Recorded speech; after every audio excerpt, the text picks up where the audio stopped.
Good evening, advanced computing thinkers of the AI philosophy group. I thank you for all you do to bring people to a better understanding of the workings of um, the building of a humane and sustainable economic system, the necessity for your survival, a humane and sustainable world generally, and this might not sound on its face to have much to do with advanced computing. Certainly, if you have a certain kind of bourgeois upbringing, as most Westerners do, but it's coming, I think, into the public consciousness and will eat more and more so with each passing day that this thing, advanced computing, is the most powerful revolutionary weapon in history. It's being used by more fascistic forces, people not inclined to build a humane and sustainable world, but rather to suggest that such a thing might be possible while doing quite the opposite, buttressing empire in service to private wealth. And that is quite the opposite. It is the chief contradiction of our time. And in recent days, these two things have probably showed up in your news feeds and conversations. The things suggested in this title, the international, an international court has issued warrants for sitting Prime Minister Benjamin Netanyahu, Benny Gantz, um, to war criminals of the highest order. Except that I don't think it's discussed enough that this Jewish fascist state, so-called state of Israel, these vile occupiers, as terrible as they are, who are these people? A century ago, who was Benjamin Netanyahu's father? Who was Benny Gantz's father? They were socialists. They were nice people. It's maybe a little bit. It's regarded as an anti-Semitic trope to describe Jewish people as um, highly socialistic relative to other groups. I don't really know the degree to which that would be a distortion or the degree to which that was true. It seems that Jewish people were more favorably inclined in the last, say, 150 or 100 years ago to supporting a humane and sustainable economic system. Not a bad thing. Than than the European descended fascist pig generally of that time, who's still a European descended fascist pig. There are no white people. Uh, that is an absurd description, right? What is there's uh, hundreds and hundreds of millions, more than in any other country, low melanin people in China, right? Hundreds and hundreds of millions of people with very low melanin. Why are they not described as white? Well, this is a description that is used to define others, particularly darker skinned people in the global south, and it's unmeaningful. And the ubiquity of this thinking generally, even by people who don't, who are maybe a little too classy to throw the word white around, still very much in possession of this bourgeois filth, um, is um, is the reason that it is fair, in my view, to refer to the European descended person as the European descended fascist pig. Without such influences on this world today, we would not see the species likely extinction. that is capitalism's climate apocalypse, and that falls um, at the feet. That is a responsibility. That is largely the cause of this European descended pig and their institutional dominance on the world stage. No one is worse in this in the 20th and 21st century than the anti-communist slash fascist United States. And when you look at this transformation of Jewish people from being people who were pretty nice, um, um, maybe not all as militant as we should be in a world that will die without such militancy, but tending to be socialistic, into people who are more firmly in this European descended fascist pig camp. Um, um, that really comes down to two kinds of influence: the influence of the United Kingdom, the second worst country ever to exist, and the influence of the fascist United States, handily the worst thing ever to exist. Its military industrial complex is the world's worst polluter, the fascist United States. It's far worse than that, of course, because its only real job, this military industrial abomination, is protecting other super polluters, which has forced us all into an inescapable regime of super pollution that no one has any real bright ideas of how to stop this thing that's force marching us to our extinction. Um, and um, Warrants for someone like Benjamin Netanyahu, a CIA mega asset, being issued, but not issuing such warrants for every living U.S. president. I'm not going to say that's anti-Semitism. Uh, it's the thing that you are all doing. The thing that I would say probably is the major failing of almost everyone in this 10,000 people in this AI philosophy group, which is accepting this idea that might makes right. The thing that the one thing that we would say would allow people to accept their own extinction at the hands of utter lunatics, like the leaders of the fascist United States. I recommend. I'm reading the works of David Harvey, um, political economist of some renown, and I'll link to audiobooks of some of these books. I like to share audiobooks, even if you have the time to read a lot of serious revolutionary works, serious liberation works, and serious works to do with the running of a humane and sustainable economic system. And again, the necessity for a humane and sustainable world. Even if you have the time to read these things in the traditional way, you can read a good deal more of this by listening to audiobooks. And so I always recommend audiobooks of this kind.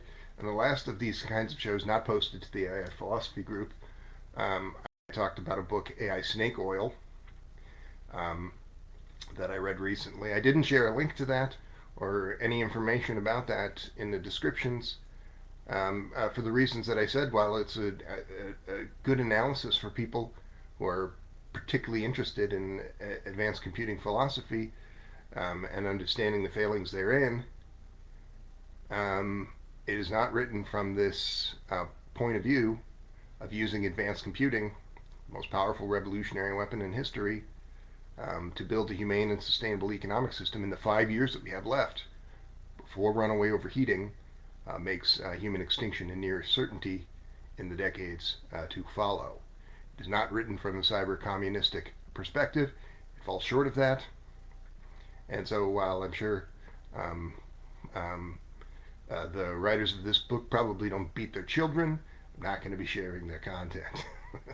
Maybe it doesn't matter that much, but it is important to be at least this principle, just as it would be important to say, not accept the fact that might makes right, the thing which would allow you to support the fascist United States, but be critical of Israel. It would seem to be kind of almost a de facto anti-Semitic position, but it doesn't seem to really be motivated by that. It's just accepting uh, of the vilest of power structures because you feel that you have no choice but to do so. You do have a choice. Do have a choice to do something other than accept human extinction caused by Americans, the worst people that have ever lived, hands down. This is, of course, an advanced computing conversation, so I'll shift gears. The United States was once, um, for many decades, an unchallenged global superpower. It is now grappling with a series of interconnected crises that threaten its very existence, and rightly so.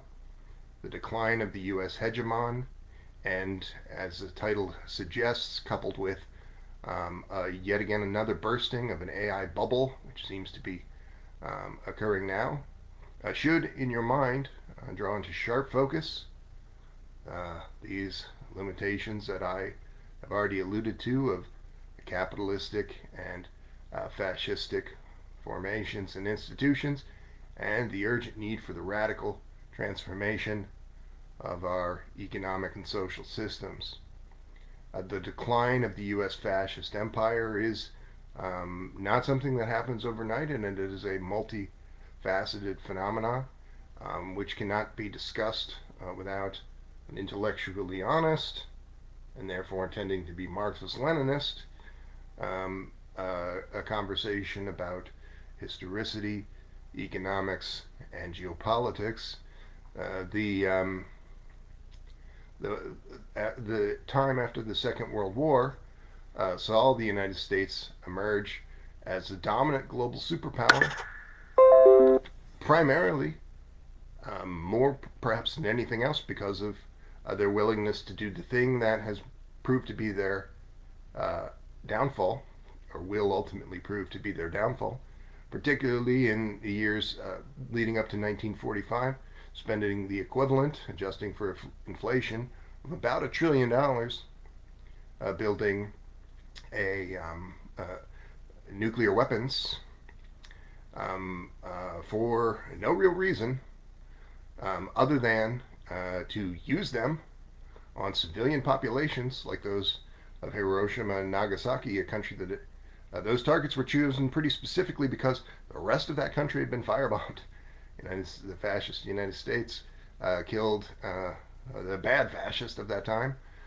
Civilian population of that country, about 25% of living Japanese people were murdered in a few short years. Every military or civilian targets was firebombed almost to annihilation. This word firebombing hardly does justice to what occurs in that kind of situation. It's a horror almost beyond imagining. And this nuclear weapon, a thing not so different from the kind of ordnance that was used by the United States in even worse contexts. The Korean Peninsula was depopulated about the same percentage just a few short years later for even less justifiable reasons. There's never a justification for murdering civilians. The United States, of course, that is their modus operandi, but there's never a justification for this. But it was the far flimsier pretext, saving those people. You murder a third of all living Koreans to save them from falling under communistic influence. That's to say, using their own resources and economic system for their own betterment, the building of a humane and sustainable economic system. This is a crime to a fascist. And view the fascist United States and fascist West as being in any way justified in these kinds of actions, which have been predominant in the last 8 decades, you are a fascist sympathizer.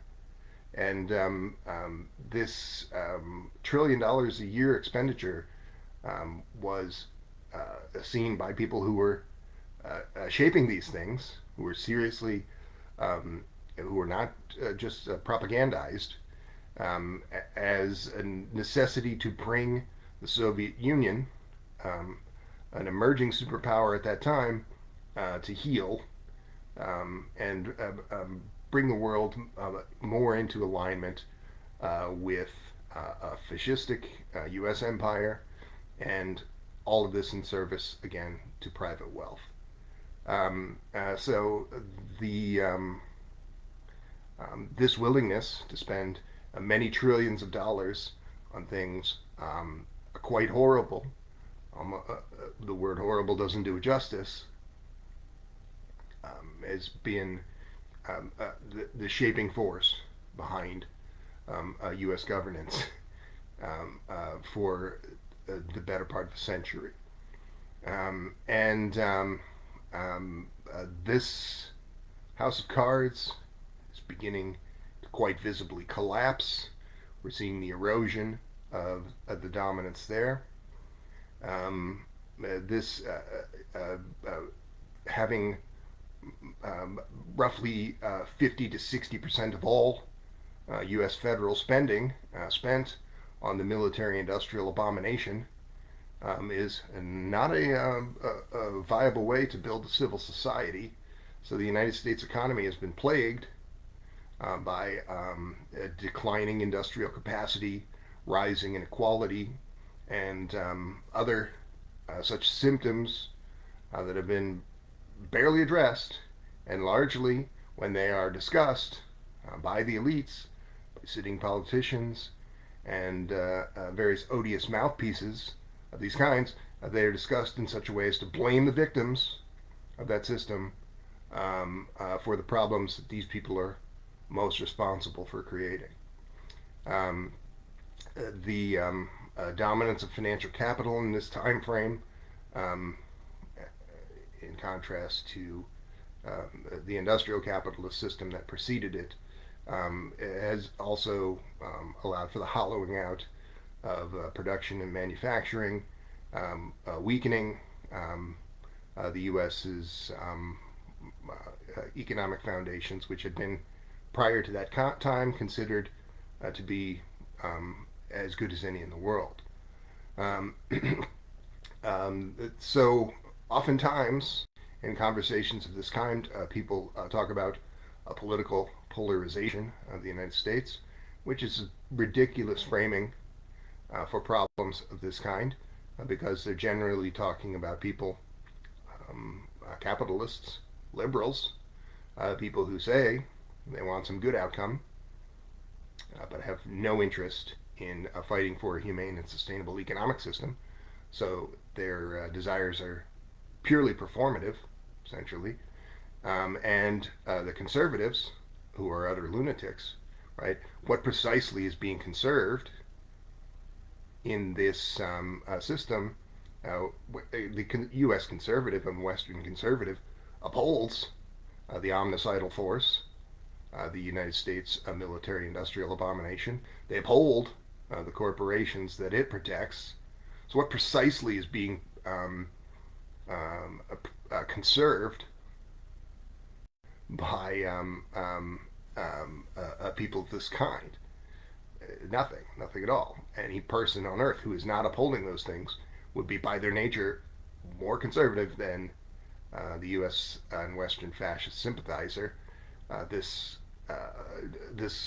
so when people are talking about this polarization, they're talking about the fact that the United States is an open air lunatic asylum, dominated by people who are have not a coherent thought at all, the conservative, and people who have the bare semblance of coherent thought, but no willingness to build a humane and sustainable economic system, the liberal, or arguably worse.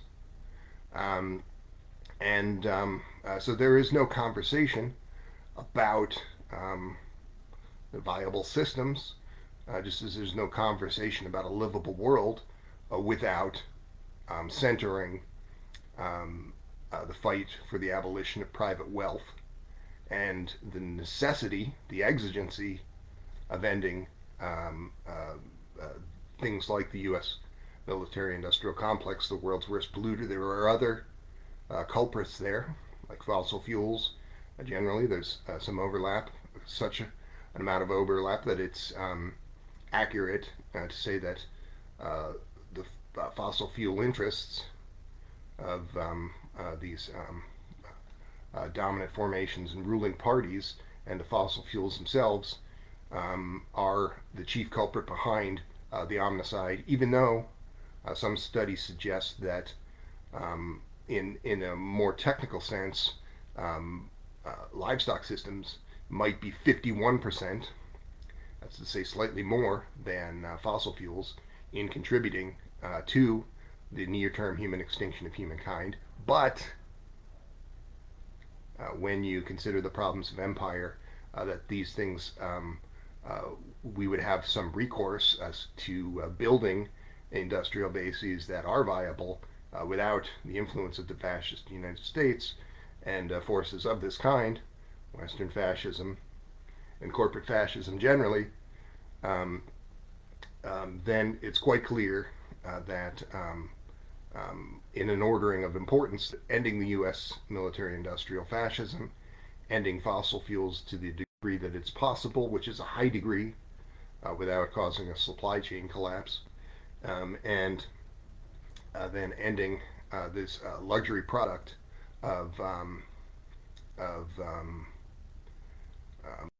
livestock systems, a luxury product that takes up roughly 45% of all arable land on Earth to provide this luxury product for the global North at the expense of the global South, um, and again causing um, the incalculable misery of literally trillions every year or so, literally trillions of sentient life forms.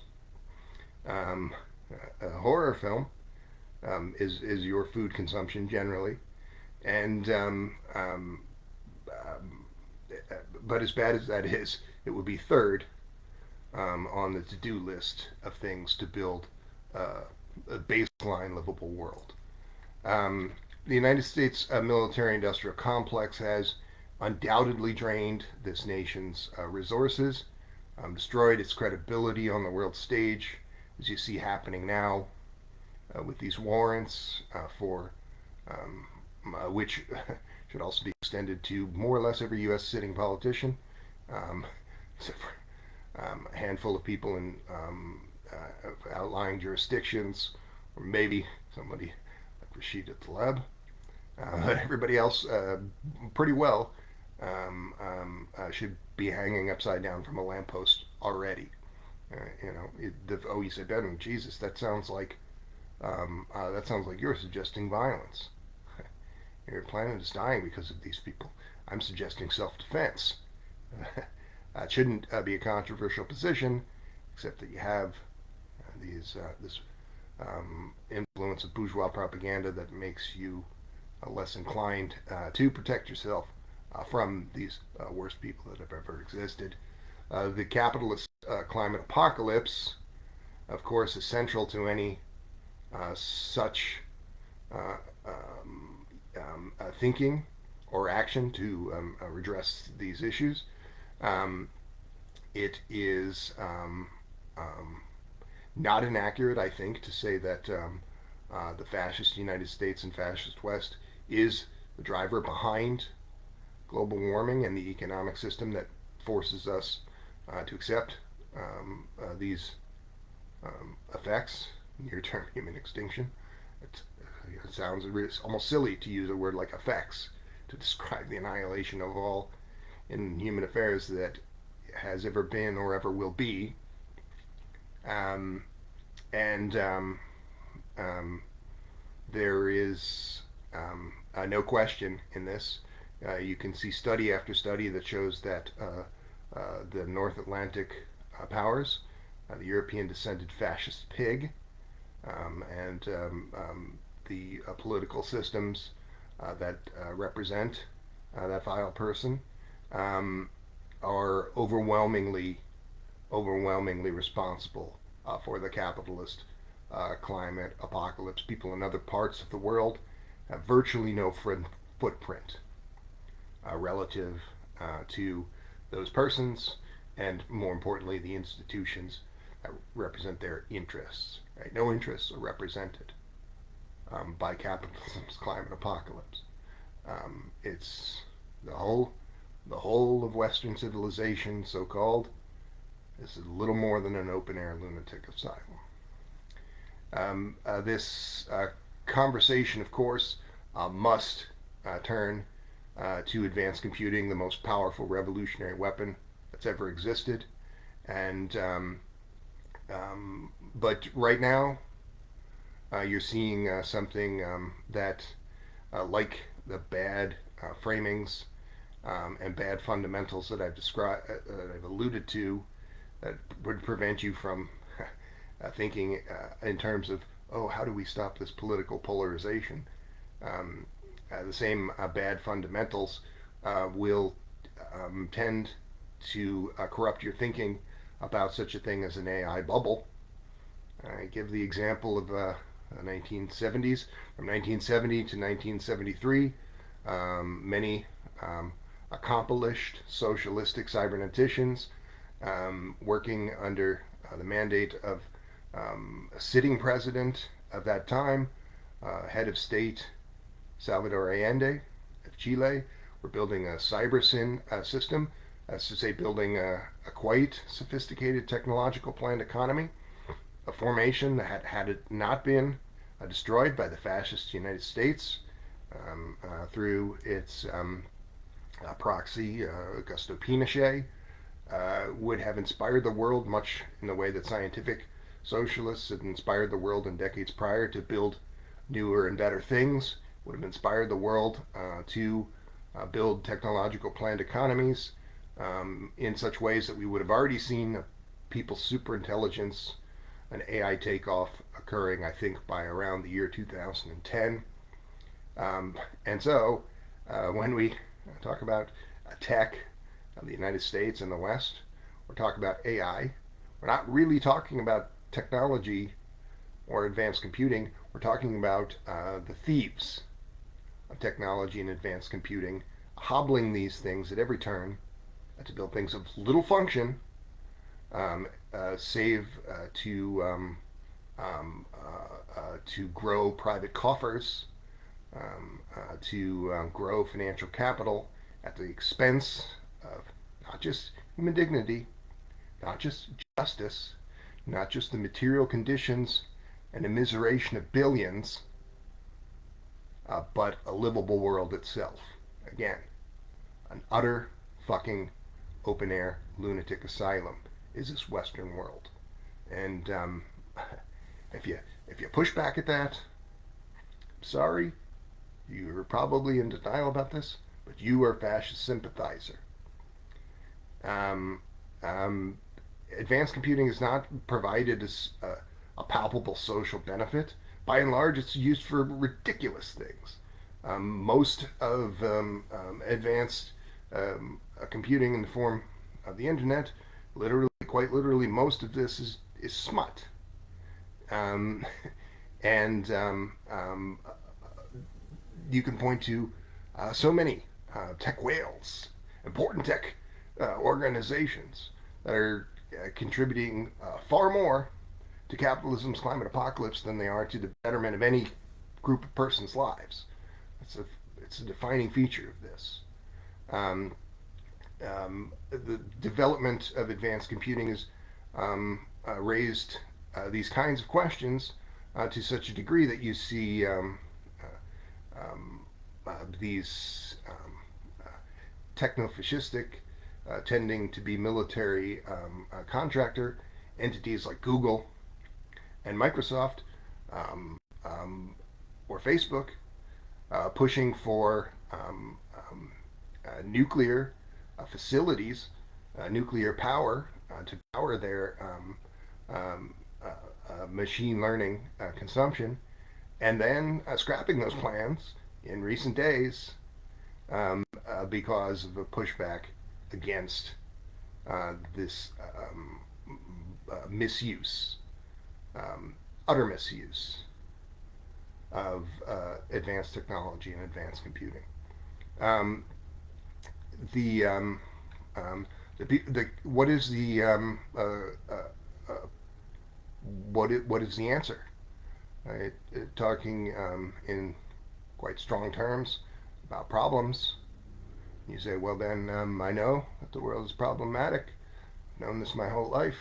Um, what might be the solution? A people's superintelligence is a solution. It's a thing that um, could overpower these forces of financial capital and empire, and equally importantly, build things innovative, truly innovative, not merely seeming to be so, as advanced technology is today, and building the necessaries of a humane and sustainable economic system, and thus a humane and sustainable world. And particularly, the path to this in 2025 would seem to be this one area that has emerged dominant in the last year, large language models. But large language models different from those that are nuclear powered, military industrial complex friends would foist upon us.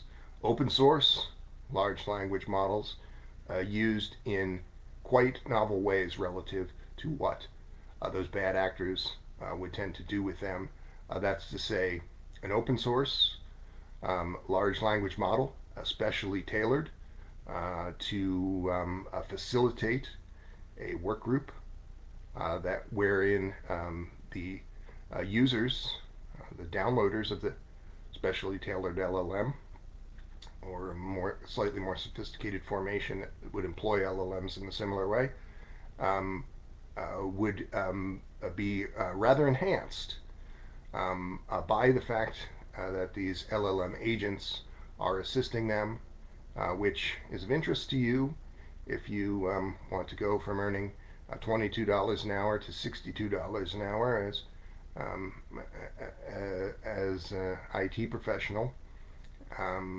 That you could have some AI agents that would assist you, but that's of little interest in the grand scheme of things on a planet that after 2029 will no longer, with each passing year, be less and less supporting human life.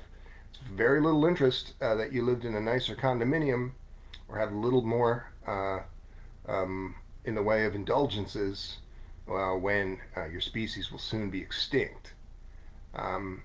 So this individual multiplier is of little significance, but as a workforce multiplier, it is of great significance.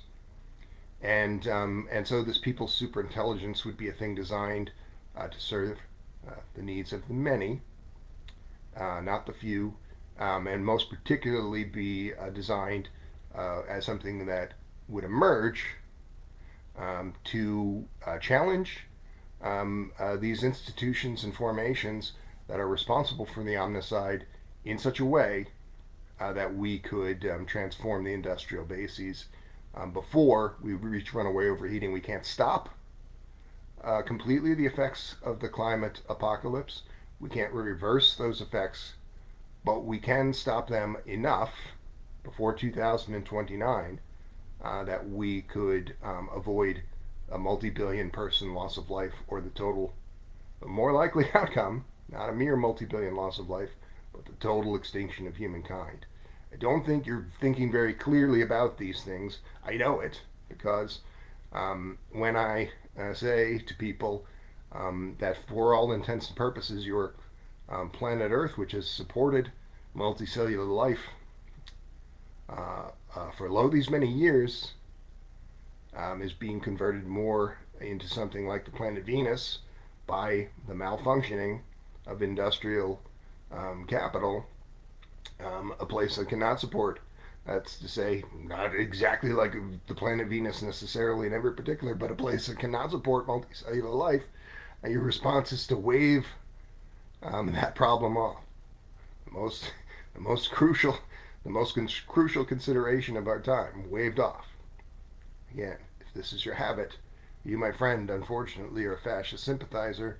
There's 10,000 odd people in this group of AI philosophers, I would be hard pressed to imagine that more than 1 in 1,000 of them it really responds in the appropriate way. Um, the mass collaboration of this unique open source development would encourage a participation of individuals. I've talked in conversations like this about youth organizations, particularly a high school after school program, effectively, a little more involved than that, that uh, from whence such powerful formation might derive. It's important to build this thing immediately, the people's superintelligence, because we do have this ticking time bomb of capitalism's climate apocalypse, and we do have a relatively few real resources. When you see things occurring like likely collapse of the Israeli fascist state, um, the likely undermining of the U.S. hegemon in the next few years, it's entirely possible that by the 20th century model of revolutionary action, people could unite and arise to stop Western fascism in the ways that have nothing to do or very little to do with advanced computing. It's entirely possible. Such transformations have happened in history many, many times. But if that is your thinking, and I do not fault people favorably inclined to scientific socialism or scientific communism who are anti AI half so much, nearly so much as I would fault the AI philosopher with fascistic inclinations for prioritizing that more traditional revolutionary undertaking. But if you don't have a mass organization in your back pocket that the rest of us don't know about yet or haven't really had to acknowledge yet, if you don't already have that formation, then it behooves you to consider the people's superintelligence, the workforce multiplier, because basically the difference there would be the difference between the revolutionary formation, which generally, if extremely well organized, requires at minimum about 3% of the population of a given country to transform it into a better form, let's say early stage, say state socialism. It's a lot of people. But with the workforce multiplier, we might be able to put the necessary pressure on industrial bases with dramatically fewer people. I would say less than 1% rather than 3%, and on a different kind of geopolitical battlefield, not so tied to the nation state. In fact, this this kind of thinking would tend to be described as anarcho-syndicalist or anarcho-communist. I am not an anarcho-communist. The people who take this position are making a pretty serious mistake of prioritizing the fight against the nation state over the fight against financial capital. The problems in the nation state are a symptom of private wealth. Private wealth is a primary contradiction, and but nevertheless, it becomes necessary to prioritize this formation of people's superintelligence outside of state action because of the Allende problem. Because the fascist West is very good at destroying nation states and things aligned with nation states, but this people's superintelligence, while not completely immune to attack there, would be sufficiently amorphous and compartmentalized in each individual actor. It would be very difficult to just randomly kill hundreds and hundreds of thousands of people around the world, although not impossible. Fascists are quite good at that. But it's this people's superintelligence, this more anarcho-syndicalist plan is a strategic necessary. But if you center the thinking, fallacious anarchistic thinking, where the nation state is primary contradiction, you are effectively quite fascistically facilitating the real problem, which is financial capital and empire. We have to have these radical conversations because we need to radically shift away from these fascistic and capitalistic formations and institutions within the next 5 years.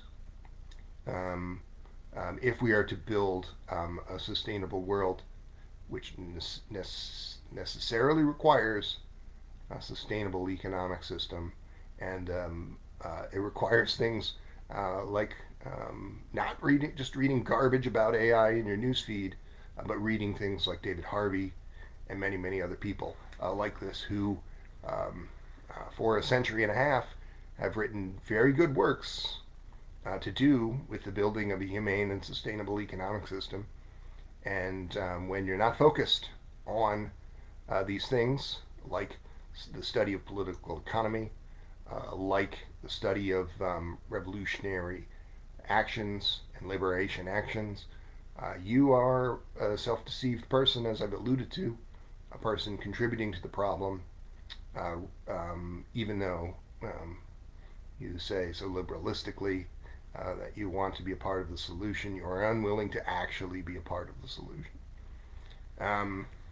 So I thank you again for considering these words of mine. I block some people who are advanced computing philosophers, probably with a richer understanding of computer science, certainly with a richer understanding of computer science in the technical sense than I have. I've tried to expand my understanding of these things and have been able to do that by this essential functioning of the workforce multiplier. Um, um, uh, but why have I blocked these kind of people? When you bring up subjects like ending capitalism's climate apocalypse with them, and they immediately say something nihilistic, or some kind of garbage CIA talking point along those lines in response, it is quite clear that no matter how much influence they might have or understanding of building superintelligence they might have, that's not a real understanding of building superintelligence, right? Building superpowered military fascistic super stupidity or organs of such is not building superintelligence. It's quite the opposite. And so, just in recent hours, I blocked another such person that I've known for a little while, who's sometimes commented on these things in a joking way about the um, um, just kind of making CIA talking points in jest. What's the problem? It's just in jest.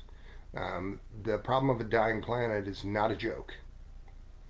And I hope that you will fight for this better outcome, because we can see things far better than just stopping capitalism's climate apocalypse, stopping the deaths of billions. We can see things like the building of public health services that are capable of treating all ailments, illnesses and ailments, even decrepitude, able to treat even aging as a reversible condition. Public health service more consistent with that of the transhumanist. But of course, there are virtually no real transhumanists on this planet. There are techno-fascists calling themselves transhumanists.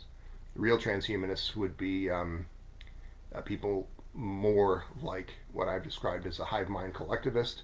Did not coin that term, of course. That's to say, people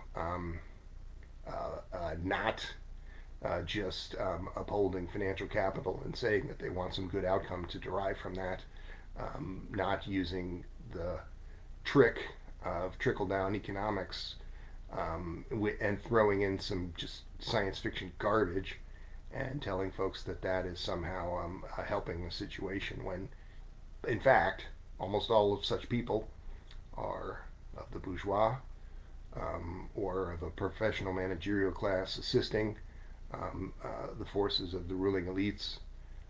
That's to say, far more part of the problem than the solution.